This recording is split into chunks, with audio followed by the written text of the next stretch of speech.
Hello बच्चों। आज हम जो कहानी पढ़ने जा रहे हैं उसका नाम है दोपहर का भोजन, जिसके लेखक हैं अमरकांत।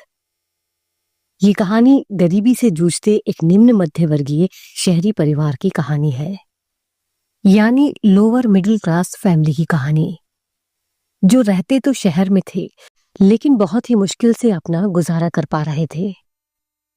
घर के मुखिया मुंशी जी की अचानक नौकरी छूट जाने के कारण परिवार के सामने एक बहुत बड़ा आर्थिक संकट आकर खड़ा हो गया था, जिस कारण परिवार के सदस्यों को भरपेट भोजन तक नसीब नहीं हो पा रहा था। बस एक उम्मीद थी कि एक दिन सब ठीक हो जाएगा। सिद्धेश्वरी मुंशी जी की पत्नी है, जो इस कहानी का मुख्य पात्र है। सिद्धेश्वरी एक घरेलू और बहुत ही समझदार महिला है। ऐसी परिस्थिति में भी सिद्धेश्वरी अपने परिवार के सभी सदस्यों को एकजुट और चिंता मुक्त रखने का पूरा प्रयास करती है, जिससे आर्थिक तंगी होते हुए भी उसका परिवार टूटने न पाए और परिवार के सदस्यों में आपस में प्रेम बना रहे। तो चलिए शुरू करते हैं और पढ़ते हैं कहानी दोपहर का भोजन।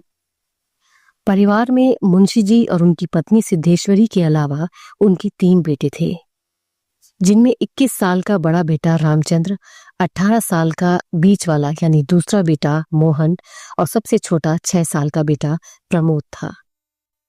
एक दिन गर्मियों की दोपहर में खाना बनाते समय सिद्धेश्वरी भूख से बेहाल हो रही थी, लेकिन घर में इतना अनाज भी नहीं था कि वो अपने लिए 2 रोटी बना सके। उसने सोचा कि वो पानी पीकर ही गुजारा कर लेगी, लेकिन खाली पेट पानी पीकर उसके सीने में दर्द उठा और वो जमीन पर गिर गई। काफी देर बाद दर्द झेलकर उसने खुद को संभाला और खड़ी उठ गई, क्योंकि घर के सभी सदस्य खाना खाने के लिए घर आने वाले थे। उनका सबसे छोटा बेटा प्रमोद कुपोषण का शिकार था। वो एक तरफ टूटी खाट पर बस लेटा ही रहता था। उसकी टांगों और बाहों की हड्डियां निकल आई थी, पेट हांडी की तरह फूल गया था। दोपहर के करीब 12 बज रहे थे। तभी उनका 21 साल का बड़ा बेटा रामचंद्र घर आ गया और एक तरफ चौकी पर निराश और हताश होकर बैठ गया। रामचंद्र प्रेस में प्रूफ रीडिंग का काम सीखता था, लेकिन अभी तक उसे वहां से कोई मेहनताना नहीं मिलता था। वह इंटरमीडिएट पास था, लेकिन नौकरी पाना उसके लिए एक सपना सा बन गया था। चौकी पर बैठा रामचंद्र जब काफी देर तक हिला डुला नहीं, तब उसकी माँ उसे देखकर घबरा गई। सिद्धेश्वरी ने उसके पास जाकर उसे हिलाया और उसे मुंह हाथ धोकर खाना खाने के लिए कहा। उसकी थाली में पानी से भरी दाल, थोड़ी से चने और 2 रोटियां रखी हुई थी। रामचंद्र को भूख तो बहुत थी, लेकिन वो जानता था कि घर में खाने के लिए ज्यादा नहीं है। इसीलिए उसने अपनी माँ से ये नाटक किया कि 2 रोटी खाकर उसका पेट भर चुका है। तभी उसने अपने छोटे भाई मोहन के बारे में पूछा। सिद्धेश्वरी भी ये बात नहीं जानती थी कि मोहन कहाँ है, लेकिन वो ये नहीं चाहती थी कि रामचंद्र मोहन को लेकर चिंतित हो। इसीलिए वह उससे झूठ कह देती है कि मोहन अपने किसी दोस्त के यहाँ पढ़ने लिखने गया है और दिल लगाकर पढ़ाई कर रहा है। वो ये भी कहती है कि मोहन उसकी यानी अपने भाई रामचंद्र की बहुत तारीफ करता रहता है, जिससे रामचंद्र अपना दुख और घर की परेशानियों को भूलकर कुछ समय के लिए ही सही लेकिन खुश हो जाए। रामचंद्र खाना खाकर अपनी जगह से उठ जाता है और कुछ समय बाद मोहन खाना खाने के लिए आ जाता है। मोहन को भी 2 रोटी और पानी में डूबी हुई दाल मिलती है। अब सिद्धेश्वरी खाना खाते हुए मोहन से भी एक झूठ कहती है कि आज रामचंद्र यानी उसका बड़ा भाई उसकी बहुत तारीफ कर रहा था। मोहन को ये बात सुनकर बहुत खुशी मिलती है कि आज उसके बड़े भाई ने उसकी तारीफ की, और सिद्धेश्वरी के कहने पर वो थोड़ी दाल और पी लेता है। सिद्धेश्वरी के और रोटी खाने की जिद करने पर मोहन अपनी माँ से थोड़ी सी दाल और मांगता है और रोटी के बदले दाल पी लेता है। इस प्रकार मोहन भी आधा पेट भोजन खाकर उठ जाता है। अब बारी आती है सिद्धेश्वरी के पति मुंशी चंद्रिका प्रसाद की। नौकरी न मिल पाने के कारण वह भी परेशान और निराश थे। सभी की तरह उन्हें भी थाली में 2 रोटी, दाल और थोड़ी से चने खाने को मिले।